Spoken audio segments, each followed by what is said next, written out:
Yo, what's up? What's going on, everybody? What's going on? Let me find me some lighting here and find some lighting here that's going to accent what we got going on. I guess that works. So anyway, what's going on? Show you right, everybody. Show you right. Show you is right. Yeah, the day. Man, I tell you, today it's been a lot going on. It's been a lot going on. Right now, I'm in South Carolina. Um, I got about an hour and a half to get to Bessemer City to deliver my load tomorrow. I got a whole bunch of got some lettuce head. Got some lettuce head. Um, but you guys, welcome here with me for another episode of Show You Right.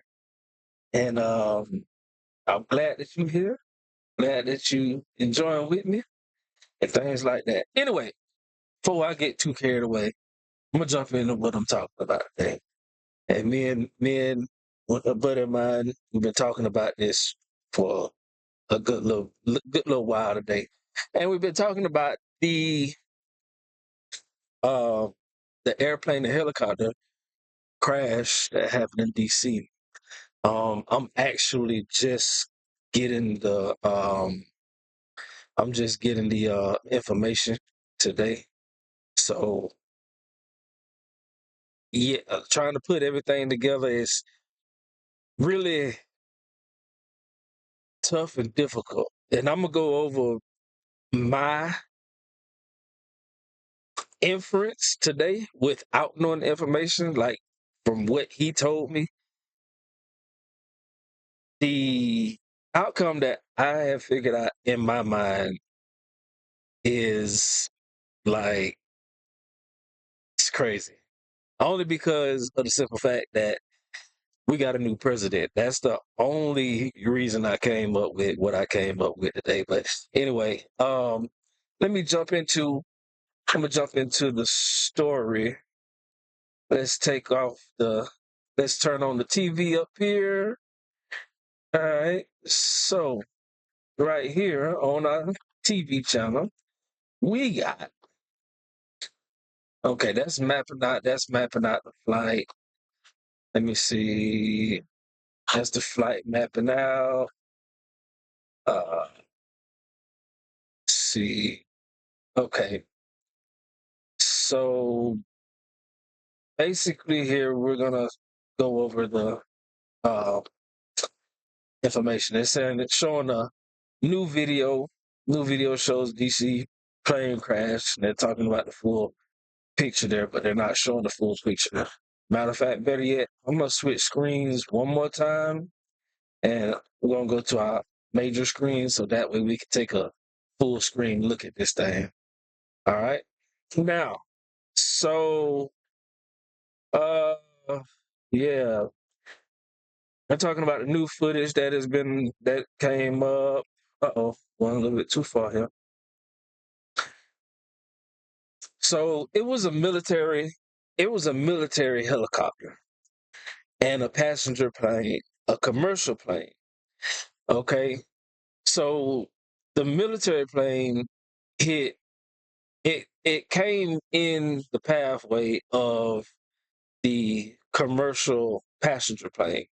Now, I thought about the laws of motion that any one object going in one direction will stay on that course and on that direction unless intersected by another object. That's what came to my mind today.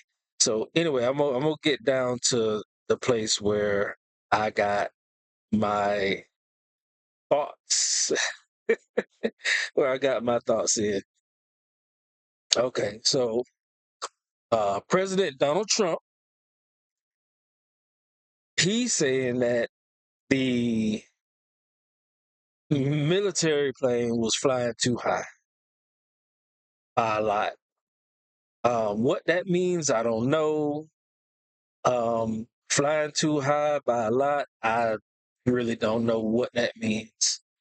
Um, okay, so let's see. Two CCTV videos obtained by CNN show the Black Hawk helicopter in American Airlines flight colliding in a fireball, and the icy. How do you say that? How do you say that, you guys? Potomac River. Okay, so they plunged into the Potomac River, and I'm thinking that's outside of DC or right there around the DC area. Okay, so it was supposed to be coming and landing into the Washington DC's Ronald Reagan Airport. They didn't get to make it. And before I go further, uh, my condolences, our condolences out to the families were that had the family members on these planes or on these lines, as well as the military personnel that was flying this Black Hawk helicopter.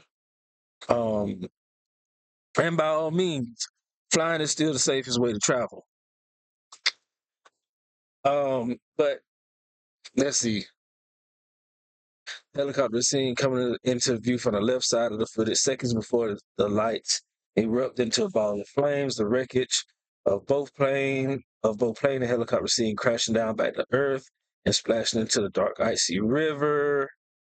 Military pilots have requested a predetermined flight path, referred to as Route 4 from air traffic control. This allows helicopters to fly at low altitude along the bank on the east side of the Potomac River. But the helicopter flew higher and further away from the bank than it should have done. Four officials told New York Times the helicopter was supposed to be flying below 200 feet, but had reportedly risen above 300 feet when it collided with the commercial airliner. Okay, now it's making sense. Responding to the reports in a post, Truth Social, Mr. Trump, the U.S. president, wrote the Black Hawk helicopter was flying too high by a lot. It was far above the 200. That's not really too complicated to understand, is it? Which, I mean, I get it. I get it. You know, I get it. It's rough. Now, in this next article, let's see, school communities of Virginia and Ohio mourn the victims of family devastated by the horrific mid-air collision between passenger plane and the Army helicopter in nearby Washington, D.C. Officials believe 64 people aboard the American Airlines flight that took off in Wichita. I don't know if I'm saying it right. Let me know if I'm saying it right. Wichita, Kansas, and the three soldiers aboard the Black Hawk helicopter were killed after two aircrafts collided above the Potomac River. The crash occurred within just before 9 p.m. Wednesday. I'm guessing, let's see, today is the 31st, Friday is Wednesday, so that'd been the 29th. So the crash occurred on Wednesday, the 29th of January. Um, Approaching the Ronald Reagan National Airport, loved ones and communities with ties to the victim have become identifying those lost in the tragedy. On Thursday, school district in Virginia announced that the current and former students, as well as the parents, died in that collision. Um, so, and here again is something else that I went deeper in and uh, kind of, elaborating in off myself, but says here that in a email update, Fairfax County Public School Superintendent Michelle Reed said that on the flight, many on the flight were returning from a figure skating event in Wichita. Three students and six parents who died were part of the school district, according to Reed. Two of the parents were current or former district staff members, Reed added. The pre-K through 12th grade district located across Potomac River from Washington, D.C. didn't release the victims of the names out of respect for them and their families. Many are reaching out to share their sorrow and emotions at a difficult time. So, yeah, that's just devastating. That's devastating, you guys. That's just really, really, really devastating. Let's see. Okay, this is actually like the path in which they were on that they're trying to simulate that the plane here is coming in for Atlanta and the helicopter Black Hawk was going up, which the Black Hawk is actually a pretty big size helicopter. Uh, let's see. And they're saying that 67 people are presumed dead after a Black Hawk helicopter collided with a regional passenger jet attempting to land at Reagan Washington National Airport on Wednesday. A fiery impact. Both air, aircrafts plunged into the dark and frigid Potomac River. The three-person helicopter was on a routine annual retraining of night flights on a standard corridor for continuity of government missions when it crashed. This is what the Defense Secretary Pete Hegseth. I don't know. Y'all correct me if I'm well on what I'm speaking. I don't speak like regular people. I'm a other. Let's say it like that. I'm a other. Hegseth said that there was a mistake made and that there was some sort of elevation issue. National Transportation Safety Board is investigating, and this is what they know. The aircraft collided over the Potomac River near DCA, which is DC airport. So right here, the flights of the AA5342 passenger airplane was coming in this way. What is this? East? Is that east? Let's see. Yeah, that would be east. So they were how would they be going east to west? If Kansas is on the west end of they had to go and turn around. That's right. They had to go and turn around and then come back. Okay, but they're just showing right there where they collided and fell into the Potomac River. This is the Washington airport. Washington D.C. is here. This is Virginia right here. And if you didn't know, Washington D.C. is really small. I went through there a vast amount of times. But so right here, coming through Virginia, I'm guessing that here was the path to Kansas, and it came here, flew there, came around, and was coming in on the east end.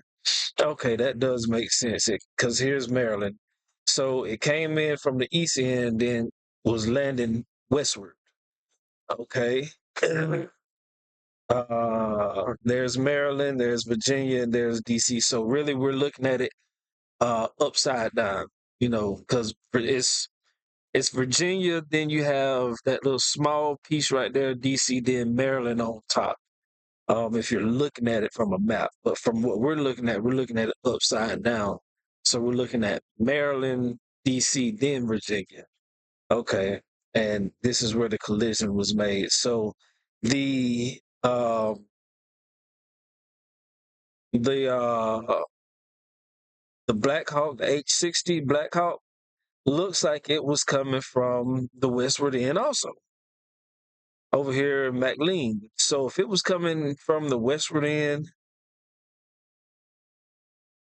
let's see, it's Maryland, DC, Virginia. I mean, it would be having to come from the Ohio way, over on that end. or going that way rather, so to speak. All right. Let's see. There's old Donald Trump. This here is just showing where the restrictions of the airspace. They're just showing that there. Baltimore here, DC here, and was this Dulles International Airport.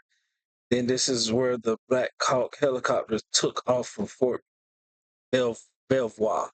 I'm guessing I'm saying that right. Again, here's Virginia, there's Maryland, there's DC. Should have 95 coming right straight up through DC right here. So you have 95 coming up. You got a bridge that you're going to come across and all that good stuff. So it should be somewhere right up in this way, if I'm looking at it correctly. Then it goes on up into Maryland, past Bel Air and all that good stuff. Uh, yeah, I've rode that route. I've been through Baltimore and Bel Air and all that good stuff. I've been through DC, so yeah, that's the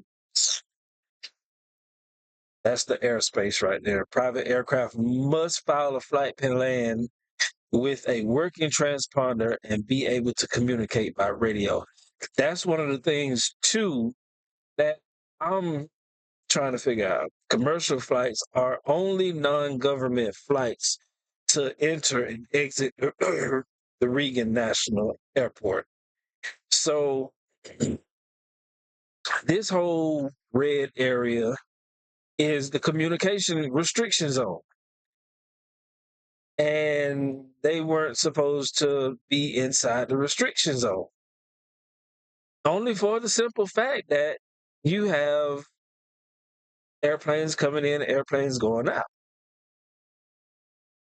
I mean, there could be other reasons also, but that is one of the main reasons.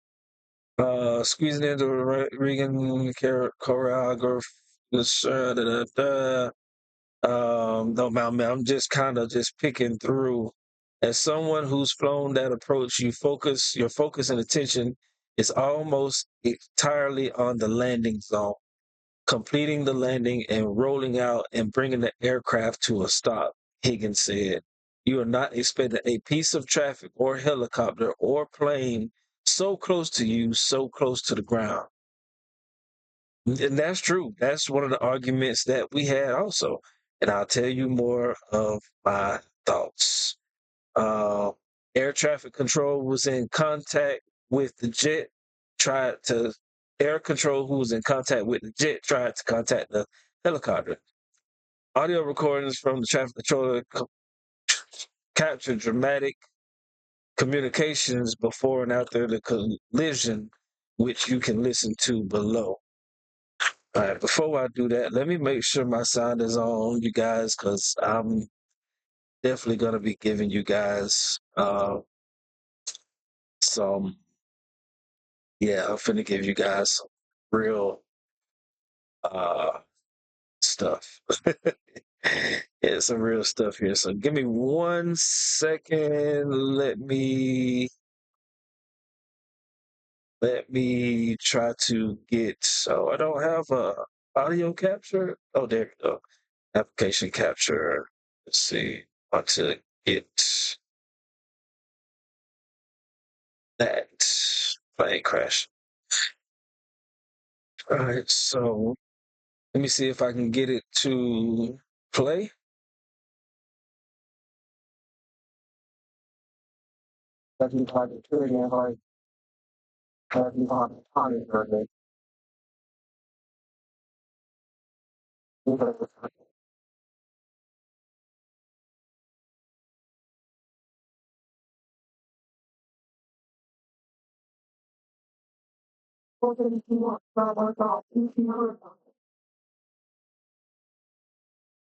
Wow. Yeah, that's pretty rough. Play back one more time. I know it's graphic. Right.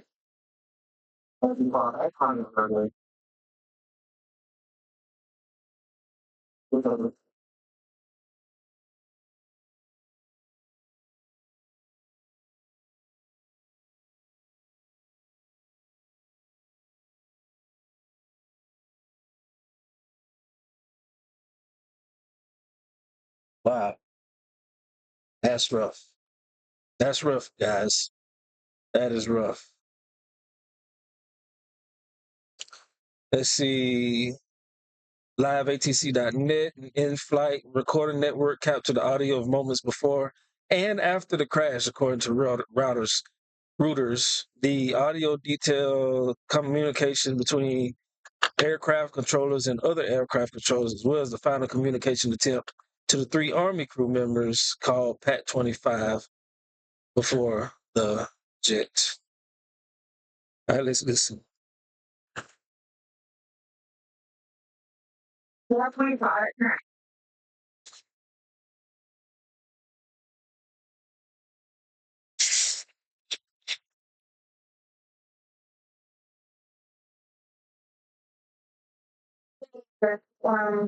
What will be the density on material?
So there you have the audio cast of um man, what they were saying is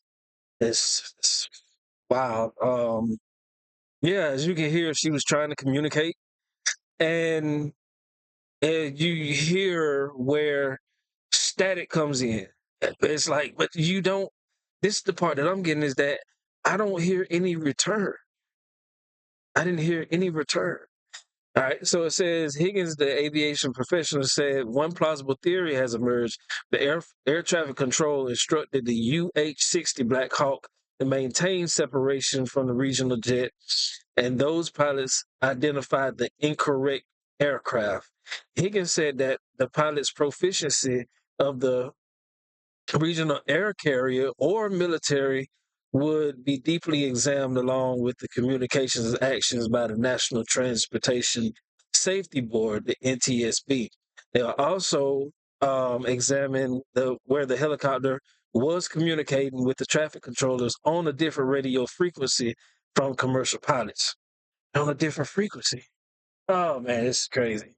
Um, the Bombardier Regional Jet was equipped with the traffic alert and collision avoidance system aimed at alerting pilots of hazards. But so close to the airport and ground, Higgins said the system often declutters the clutter on the planes on the radar system and goes into inhibit mode. Excuse which blocks alerts on certain landing places. Obviously, something went catastrophically wrong. Um, Rescuers on the boat work next to the wreckage. Black Hawk helicopter. The sun rises in the approach of the crash site. Um, the American Eagle Flight 5342. Wow. So this is what it looked like. This is the rescue boat. This is the river. That's the stabilizer, on the wheel of the helicopter. That's the wheel of the helicopter, and that's the Black Hawk helicopter in the river. Man, it's crazy. So they have the rescue boat, another rescue boat. That's the winglet. That's the wing, and the fuselage. That's the wreckage of the helicopter there. Uh, so they're saying that the helicopter may not have had an ADS-B, automatic dependent surveillance broadcast. This is primarily automatically transmits aircraft's position using a GPS-based longitude and latitude. A mode that selects the secondary surveillance of a communication system, the MLAT, known as the multilateration. Uh, the system applies mathematical calculation to the mode S signal and triangulates the aircraft's position. That's wild. That's wild. So basically, the time of the aircraft collision, 6:18 p.m. The flight departs Dwight D. Eisenhower National Airport in Wichita. 8:45. The flight approaches the regional Ronald Reagan Washington Airport in Virginia. 8:46. Air traffic controller asks flight 5342 to land on the runway 33. And they said the pilot acknowledged. 8:47, air traffic controllers attempt to contact the helicopter pilot seconds before the two aircrafts collide. 8:48, control tower sounds the alarm to alert responders to the crash.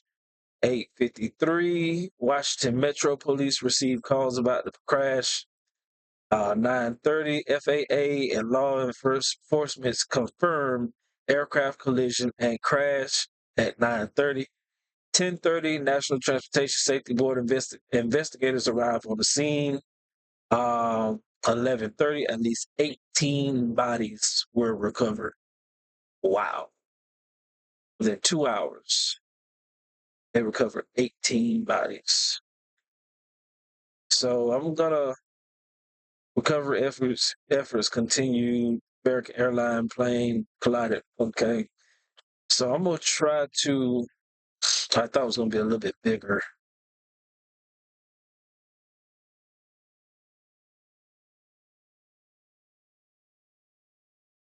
Okay, so that's the picture of them out there trying to look into the wreckage. There's the tower control. It's visible at the airport days after the American Airlines passenger jet collided with a death of 67 people.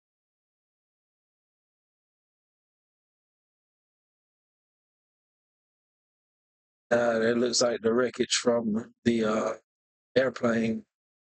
Yeah, airplane debris. Excuse me. So yeah, there you see it, you guys. It's rough. And the airport is right there.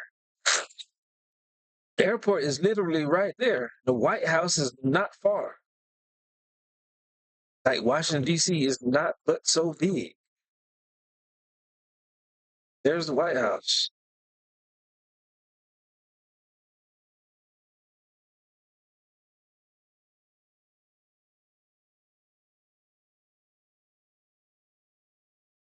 So yeah, there you have it, you guys.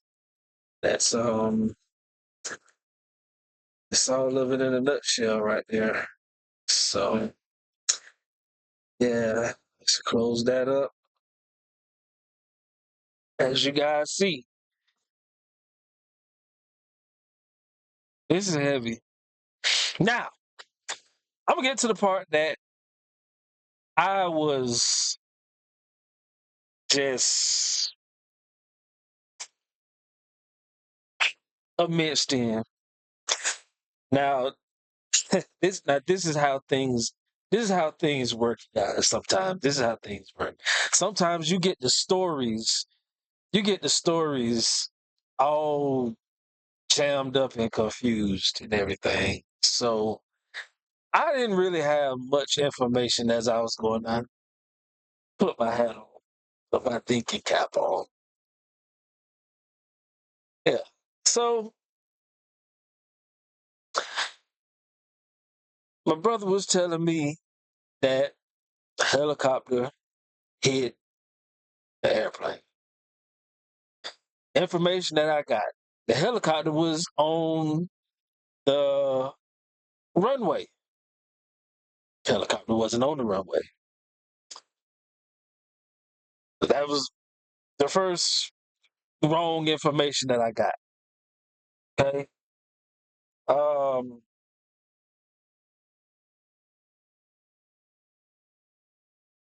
and I think that's the only thing that we had, you know.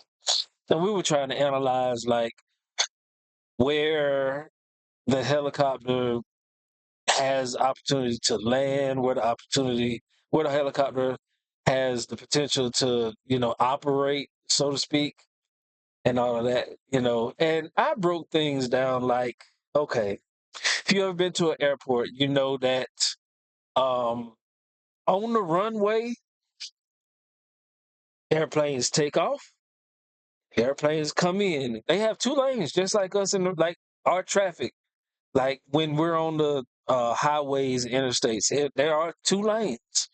Mostly interstates. I'm gonna say interstates because the interstate has a lane going this way, and and it has a split in between. It has a lane going that way on most interstates. Um, but back in the back end, down at the pocket, I'm gonna call it the pocket. You have, where the airplane comes in and you get on the airplane where it docks in and it backs out and it goes to the end of the runway. Then it turns on its turbos and its jets so it can take off down the lane so it can take flight. Now, excuse me, in the midst of that, you have a lot of people there. Now I'm going with the conversation that I had earlier. Is that how did the helicopter get on the runway? So if you have this going on, you got flaggers. You got flaggers out there, telling you when to go and all this and all that. You got baggage. You got the people in the baggage stairs or whatever you call them. You got security that's out there. You got people in the tower that's able to look at the, at the runway and everything. You got windows. You got people in the windows that can see what's going on. Not flight attendants, but the boarding people. Like when they get ready to board you to their flights or to your flight, and they call you by seat. You can see that out the window, like big windows right there, and you can look right out the window and see what's going on. And my question was, how do you get how do you get a helicopter in the middle of this runway?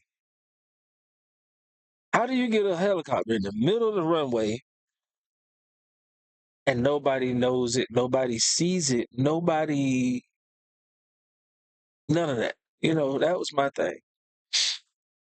First, like, there's no way that a helicopter is going to be on a commercial airline runway. There's no way possible. I mean, if anything, if it's going to be helicopters out there, they're going to be off way back there. I know whenever I go to like pass by an airport or something like that, normally I'll run into this little section where they have private jets, and then you get on down, you get to the airport, and then you see the runway. That's normally what I see whenever I'm passing by airport. Or let's see, where was I? So my thing was, how did the air, the helicopter, who was operating this helicopter? Who authorized this helicopter who authorized this helicopter to fly around this terminal? Who authorized that? That's my next thought. So, and I remember looking at the video that morning. I looked at the video that morning, yesterday morning, actually, and I saw it. I saw it, and I'm thinking, who's recording this? Who in their right mind records at this exact moment the helicopter flying and the jet coming in and it colliding just at that exact moment? Excuse me. Who is recording that? I'm already thinking. I'm thinking outside the box. I done seen too much going on this year. I done seen too much going on this year to sit here and try to think and understand and figure out. Like New Year's in New Orleans, we get a guy that's shooting and killing folks at the parade or whatever it's called, whatever it was. You got a man in New York, China, Mexican man, a legal immigrant at that, if we must, sets a woman on fire in a subway.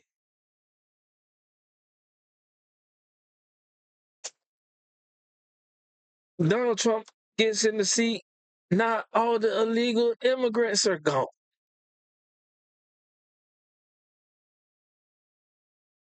I'm also hearing this thing about Section 8 that they're trying to cut out Section 8. They're trying to cut out all the government assistance. Hearing this. But this, and I was wondering the whole time we were talking about it.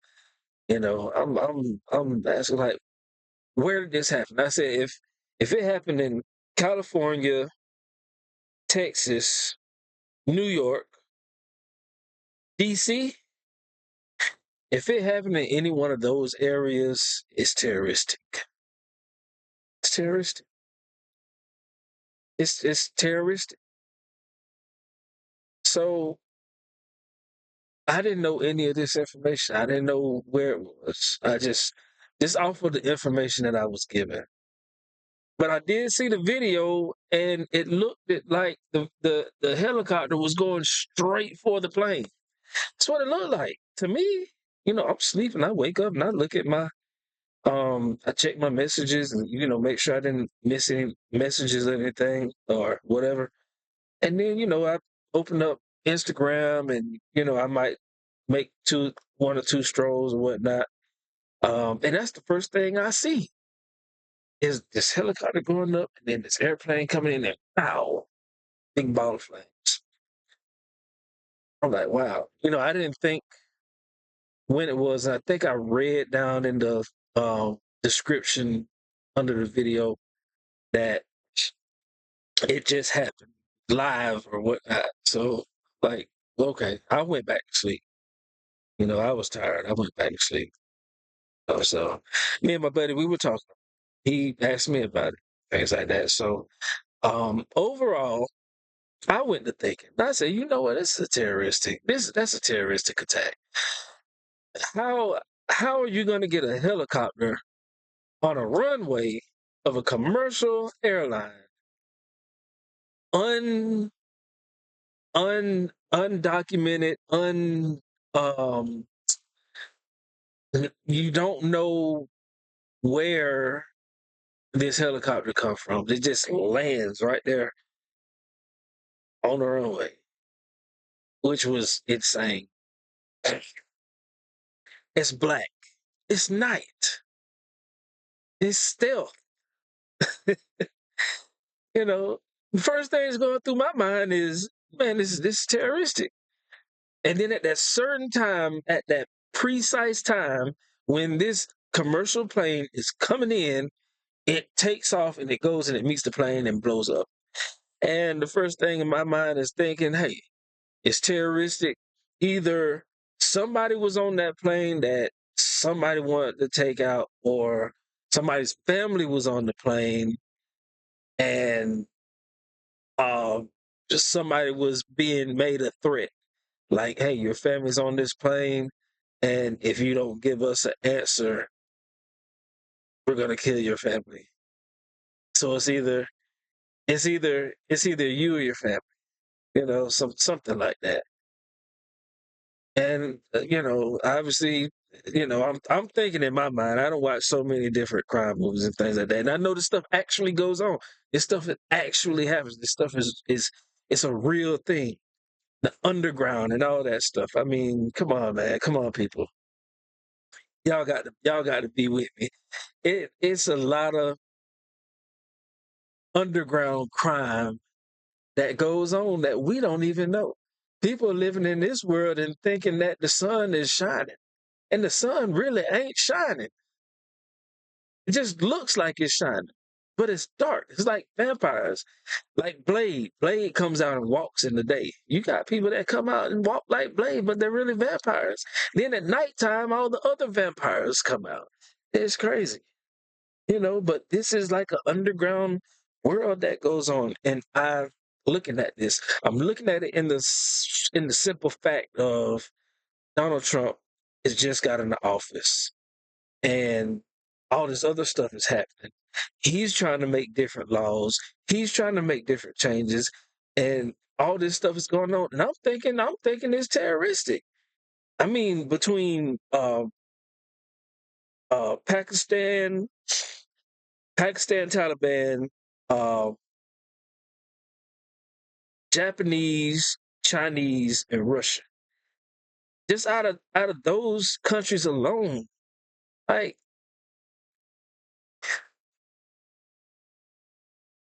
if they want to do something, they'll figure out the way to do it. They'll find somebody to hire to do it.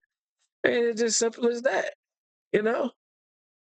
So I mean, I'm just thinking about this stuff, you guys. I'm thinking out loud. Um, it's just crazy. But it's real. It's crazy, but it's real. Um, so my thing is just pay attention. Just pay attention to what's going on. Not so much as what's in the news, not so much as what the media is telling you, but just pay attention to everything. The movements, pay attention to the movements. Um, just pay attention to everything. Because it's a lot more going on that meets the eye. And literally. It really is. It's a lot. There's a lot more that's going on that meets the eye. You know, I didn't give a whole lot of information, but I just felt like it was terroristic. It was a terroristic move. Yeah, okay, it might have been. It's army. Now I'm hearing that it was an army aircraft, the Black Hawk. But before I knew it was that, I didn't know what it was. I'm thinking that the helicopter was on the runway. Like, how did you get a helicopter on a runway? Only helicopter that I know would be allowed on the runway would be Lifelight. That's not Lifelight. Lifelight is white. I think it's white. No, Lifelight is yellow, white. Y'all correct me wherever I'm wrong at. But yeah, Lifelight would be the only thing that would be able to be allowed to come in case of a big emergency type of deal. But that's what I thought initially, you know. But now that I got a chance to research and read up on the information and see what's going on, hey, I see now the facts of the matter, but at the same time, I still feel like there's something underlining inside of that. Because even though they were doing nighttime retraining, I don't know. I don't know. If it's an instructor that's in there, if it's an instructor that was in there, and then again too, I heard it was what we were talking about was, the information that I got was that it was a private helicopter company, and I went as far back to Kobe and Aaliyah. Like this stuff didn't just naturally just happen. This stuff is no, no, no. I don't care how you look at it. This stuff ain't just happening on no coinky dink at all. But that's what some people want to believe. Let them believe. Let them believe that it was just a coincidence that it happened. And you don't ever know what happened. You really don't know what happened. I don't know what happened, but the way that my mind fixes up is that, hey, it's something deeper. That's 67 people. That's 67. Them, they had no business flying from way over here, way over there by airport. Military or not. They didn't have the permission to do so, to fly in that area. And they flew in that area. So, I don't know. That's just one of the things that I saw. That's what I thought. I thought it was a terroristic threat. I still think it's something underlining to it. Even though the officials spoke, Donald Trump never got on and said any kind of State of the Union address to it. He didn't give any kind of emergency to it, you know. Um, and I just felt like it was something that was swept under the rug and something that was just left at a hush hush. The schools, like I say, they let people know who was on board and stuff like that. But American Airlines, I don't know if American Airlines has first class coach and regular passenger seats, but you never know. You just don't know.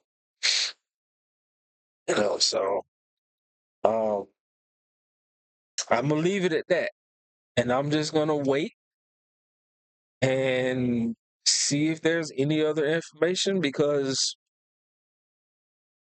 they're not gonna say nothing about it was a terroristic threat. I mean, they didn't even release. I don't remember them releasing the names of the soldiers that were piloting the helicopter. But I remember that in that article they did say 3 soldiers were inside of the helicopter. Now, who knows? Who knows? Who knows? I don't know. I'm hoping that it was, as they say, a mistake, an incorrect reading. I'm hoping that it was that. But if it was that, it just shows the importance of communication. Communication is everything. It's life or death.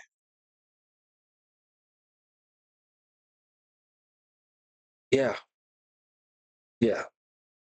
So I don't know. You guys tell me your thoughts. Tell me what you think. Just comment inside up under this video, your thoughts and things like that under there. And I'll read to it. I'll read to it. I want to see what you guys got to say.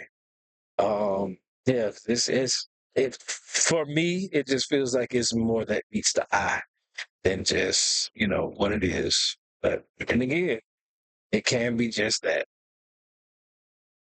I don't know. But anyway, I'll holler at y'all next time. This has been JP right here on Show You Right. and I'll catch y'all next time.